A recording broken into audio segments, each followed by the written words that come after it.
Su forma, aroma, color y sabor hacen de la fresa o frutilla, como es conocida en Chile, Ecuador y Argentina, una de las frutas más apetecibles y exóticas del mundo, tanto para el consumo directo como fruta fresca, como para la obtención de una cantidad de derivados que se pueden obtener tanto artesanal como industrialmente. Hoy en Agrotendencia veremos cómo es el manejo de este cultivo para obtener esta atractiva fruta y la cantidad de derivados que se pueden obtener a partir de su procesamiento.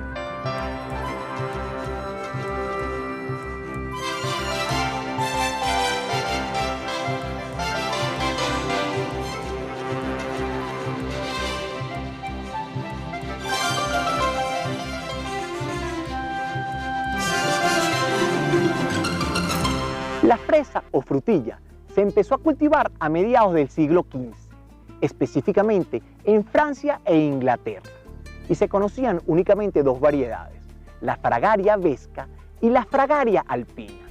Luego del descubrimiento de América se encontraron dos nuevas variedades de mayor tamaño, una en Chile, a la cual denominaron Fragaria chiloensis, y otra en Estados Unidos, que se conocía con el nombre de Fragaria virginiana.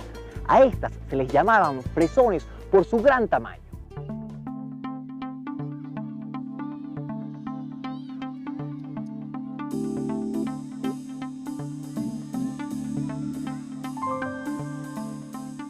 La fresa pertenece a la familia de las rosáceas y al género Fragaria.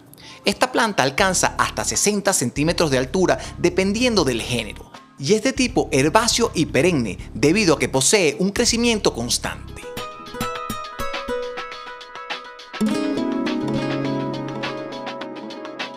Esta planta presenta hojas compuestas de 3 folios ovales. En las axilas de las hojas se originan yemas. Estas yemas crecen dando 3 tipos de órganos: la corona secundaria, los estolones e inflorescencias.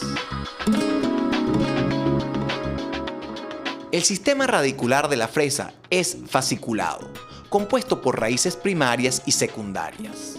Las primarias sirven de soporte y las secundarias forman la masa radicular, cuya función principal es la absorción de los nutrientes y el almacenamiento de materiales o sustancias de reserva.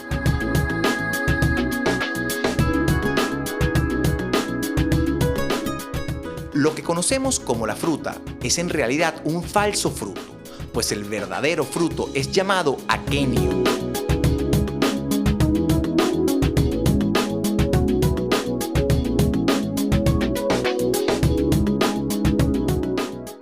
El fruto, principalmente, lo que es comercial, el fruto comercial, no es el fruto real de la planta.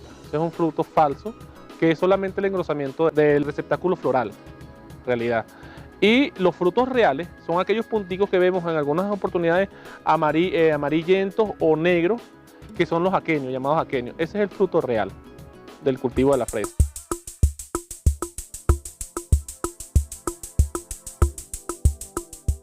Actualmente existen en el mundo más de 1000 variedades de fresa o frutilla. Y gracias a los avances en genética se ha logrado la adaptación de este fruto a diferentes condiciones ambientales.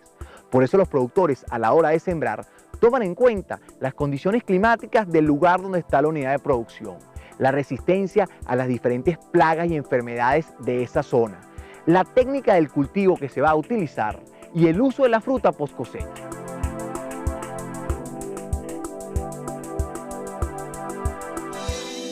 La diversidad de este cultivo es grandísima. En nuestro país, aquí justamente en Venezuela, tenemos un grupo limitado de variedades. Actualmente son la Capitola, Festival, que son las más comerciales ahorita. Tenemos otras como la Galaxia, la Camarrosa, que se están haciendo pequeños estudios a ver cómo es su adaptabilidad al tono.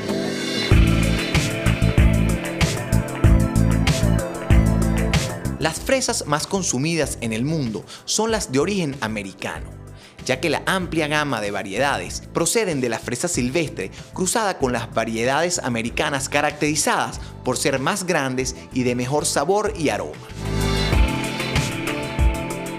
Sin embargo, las variedades más comercializadas actualmente son las fresas de cultivo intensivo, que con la ayuda de invernaderos consiguen tener mejor calidad de frutos y mayor producción. Normalmente en las plantaciones comerciales de fresa se utiliza la propagación asexual, lo que quiere decir que no se utilizan las semillas que contienen los frutos, sino que se utilizan los estolones que produce la planta madre. Para esto, los productores van eliminando todas las flores que van naciendo para estimular la producción vegetativa de los estolones.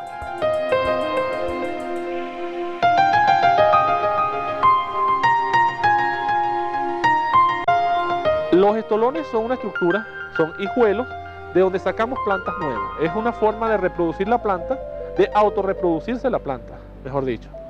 Esto le da al agricultor algo muy interesante, que si él compra una planta de fresa, va a obtener aproximadamente entre 4 o 5 plantas adicional a la que él compró.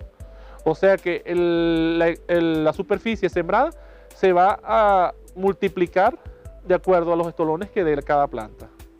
Otra forma es, o sea, como son traídas del extranjero, que es en forma in vitro, ya son pequeños estolones cultivados in vitro, es la forma más básica que se utiliza en el extranjero para la reproducción de este tipo de material.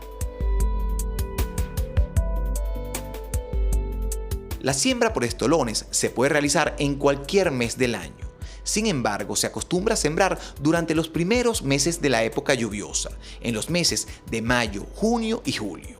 De esta forma, se logra obtener una planta bien formada para los primeros meses de la época seca, lo que permite cosechar frutos de mejor calidad y por más tiempo.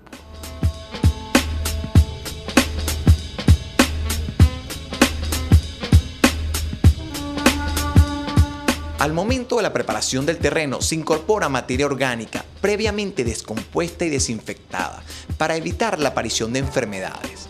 Por lo general se utiliza estiércol a razón de 3 kilogramos por metro cuadrado, incorporados a las labores de preparación del terreno.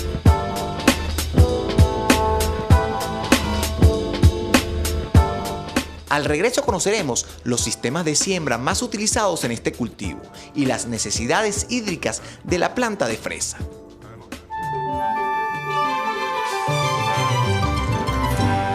La fresa se puede cultivar durante todo el año. Sin embargo, la mayor cantidad de productores siembran a inicio de la época lluviosa para estar cosechando a principios de verano y evitar todas las plagas y enfermedades que atacan al fruto ya maduro. Cuando la siembra es a campo abierto, se utiliza la técnica de camellón, en donde en cada camellón hay una doble hilera de plantas. Si la siembra es con la técnica hidropónica, se puede hacer en hileras o en torres, en donde los nutrientes vienen a través del agua de riego y la planta está en un sustrato inerte.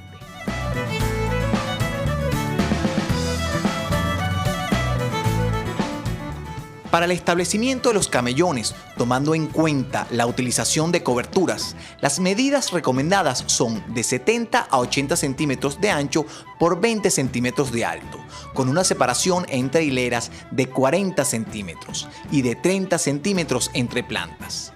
Con estas distancias se logra la densidad de siembra recomendada, que es de 50 a 55.000 plantas por hectárea.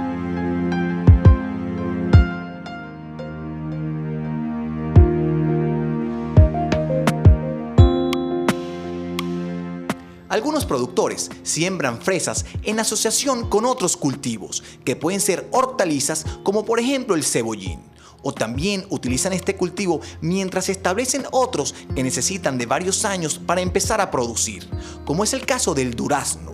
En los primeros 3 años, cuando estos árboles están todavía en crecimiento, la sombra que producen no es problema para el cultivo de fresa. Entonces utilizan los insumos para ambos cultivos.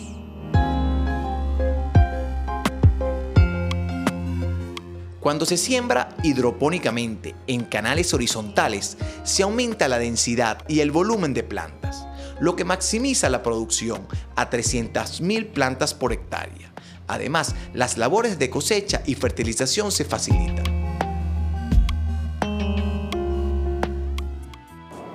El cultivo de fresa es considerado un cultivo intensivo, por lo que un plan de fertilización es estratégico para obtener buenos rendimientos.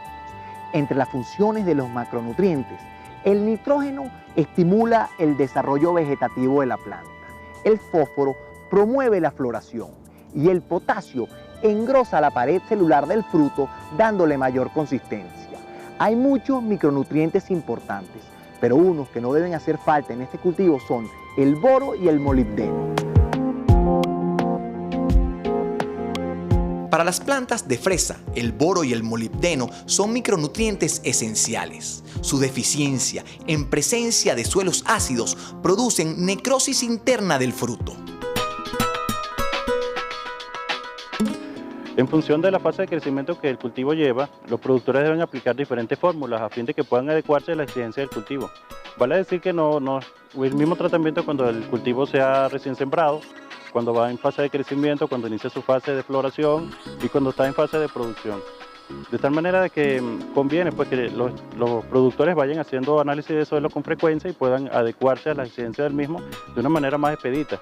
De tal manera que los estudios de suelo que hemos realizado en los últimos tiempos nos conllevan a recomendar a los productores que ellos utilicen fuentes de fósforo principalmente en vista de que ya los otros nutrientes, nitrógeno y potasio, estén suficientemente presentes en el suelo.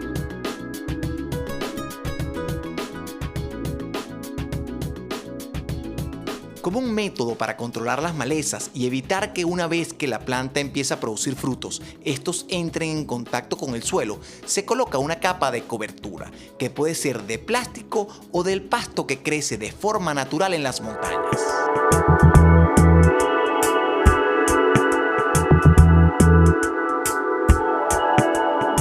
Tenemos dos tipos de siembra en paja sabanera y en plástico, que el plástico nos da más rendimiento porque no sale tanto monte y te dura un tiempo, te dura 2 años en el terreno puesto, no hay que estar cambiando como la paja. La paja hay que cambiarla cada 5 o 6 meses para volver, para que no eche tanto monte. La ventaja de la paja es porque en el verano, ella para regar se mete más el agua. Entonces en el plástico siempre hay que meterle mucho más agua y aquí en el verano ahorramos más agua en la siembra de la paja.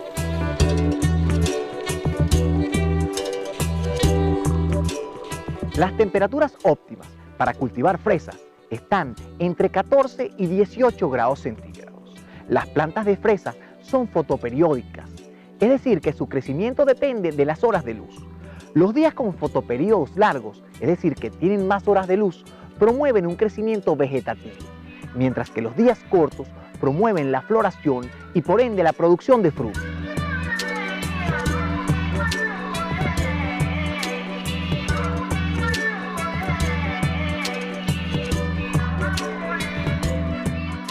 El recurso hídrico es uno de los factores que determina y limita la ubicación de los cultivos de fresa. Durante la época seca, el ciclo de riegos se intensifica, tomando en cuenta la topografía del terreno y la edad de la planta. Este riego puede ser por goteo o por aspersión.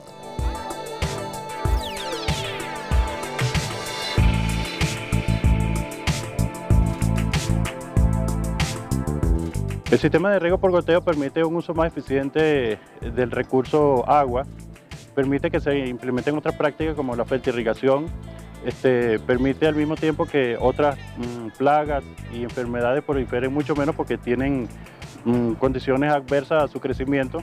El sistema de riego por aspersión permite que el productor lo maneje fácilmente, no hay muchas complicaciones en su manejo, él lo puede manejar de acuerdo a su criterio y es como están familiarizados los productores del municipio. Al regreso veremos cuáles son las plagas y enfermedades que afectan a este cultivo, cómo son las labores de cosecha y el procesamiento de esta fruta.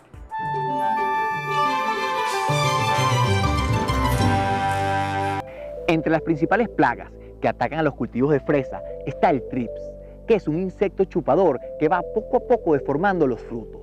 Otra plaga importante es la que los productores conocen con el nombre de babosa, que es un gusano que se encuentra en el suelo que ataca directamente a los frutos comiéndoselos. Y entre las principales enfermedades está la que los productores conocen como mancha grasienta, que es causado por una bacteria que poco a poco va secando las hojas, disminuyendo la capacidad fotosintética, lo que merma significativamente la producción.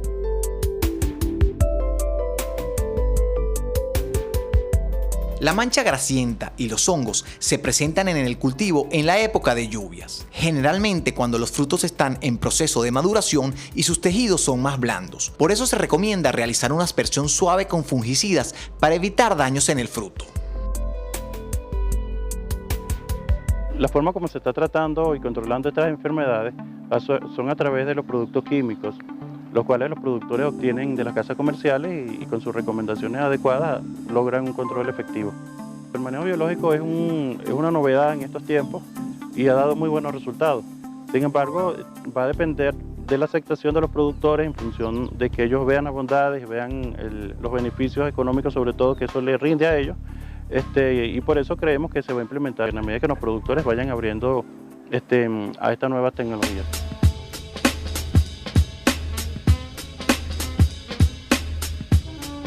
Una vez sembradas las plantas, se debe esperar un lapso de 4 meses para empezar con la cosecha, labor que no se detiene hasta que la planta empieza a producir frutos pequeños y de mala calidad, que dependiendo de las condiciones es alrededor de 2 años.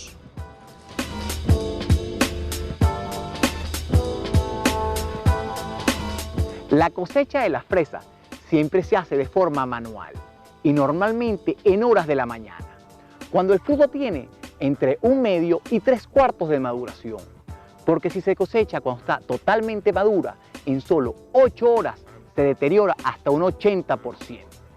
Por eso la cosecha se hace cada 3 días, manejando el fruto con mucho cuidado porque es sumamente perecedero.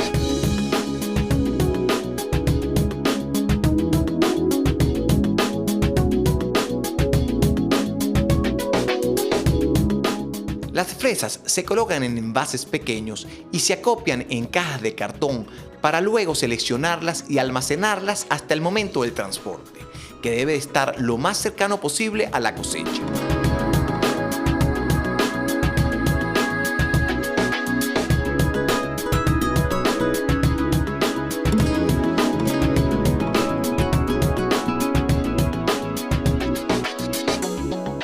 El sabor y el color tan particular de la fresa la hace una fruta especial para la elaboración de helados.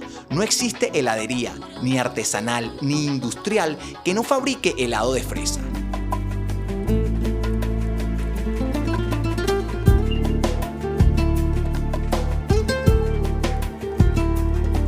El helado se hace con teniendo ya la base de yogur hecha. Le agregamos la fresa, le agregamos el azúcar, la leche y los demás ingredientes que son el ácido cítrico, el estabilizante. Licuamos todos los ingredientes y ahí es donde lo pasamos a procesar a la máquina.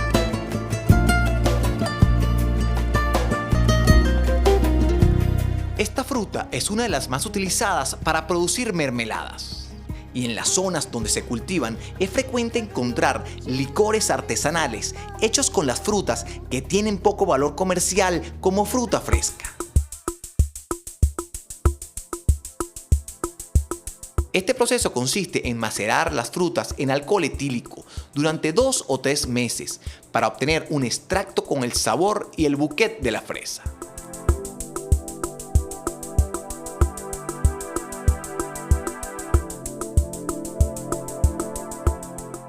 El extracto queda de color rojo, ya que absorbe todas las cualidades de la fresa, tanto el color, el aroma y el sabor. Los licores, tanto el dulce como el seco de fresa, son excelentes para utilizarlos en la comida.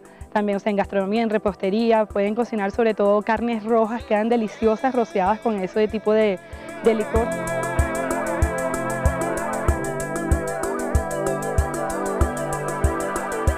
Para elaborar la mermelada de fresa, se debe dejar macerar la fruta con azúcar para luego, a través de cocción, obtener un concentrado, a la cual se le agregan edulcorantes y acidificantes de acuerdo a una fórmula o receta específica. Y para obtener la consistencia característica de las mermeladas, se agregan sustancias gelificantes.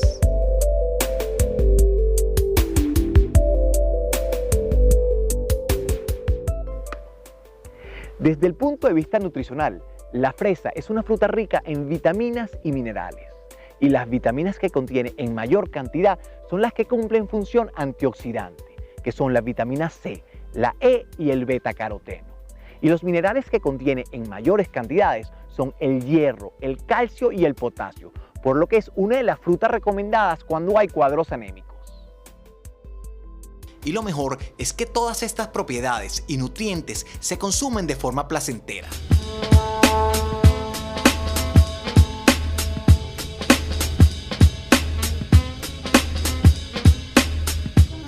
La fresa es una de las frutas más cultivadas y consumidas a nivel mundial. Además, es un cultivo en el cual se han desarrollado gran número de variedades que han permitido la expansión del cultivo desde zonas con clima templado a zonas de clima tropical. Actualmente, el 95% de la fresa que se produce en el hemisferio norte, y los dos países con mayor producción son los Estados Unidos y España. En nuestra región nos falta mucha investigación y mucha experiencia para alcanzar la calidad de fruto y los rendimientos que obtienen en otras regiones del mundo. Esperando que este programa haya sido de su agrado, nos vemos en la próxima edición de Agrotendencia.